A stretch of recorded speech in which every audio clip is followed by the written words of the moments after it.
Ingon pa ang mga kaigsuunang mga Palawenyo dito sa Malawan, mayan nagkakiraw sa tanan. So, mayan is maayo. Pero ang pangutana karon is kung naabay mamatay or naabay igsuon nato nga ikuha sa Ginoo, ang mga kaigsuunan or ang membro ba sa pamilya makaistorya gihapon pa nga mayan. Maayo ba gihapon sa Ginoo? Kung ako ang inyong pangutanon, musulti yung maayo gihapon ang Ginoo. Kaya nga naman, ako buhi pa. Nakaginhawa pa, o ginagawa pa sa Ginoo, tsansa makakita ang iyang pagkamaayo, ang iyang gahong, o ma-experiensyahan ang iyang gugma. Kamusta man ang mga ron? Ano ginagawa awon kay kani sila kumusta na ako ni sila gabi. Ayaw lang mughawa niya kay wala tay question and answer portion. Kung naaman ang makadaog tagaan ako isang bagsak.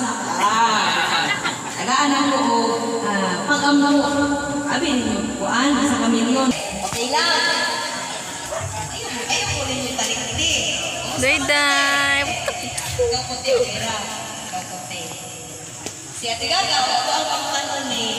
Di dyan na, okay. Hindi siya matubag ba okay na. Kaya nga naman,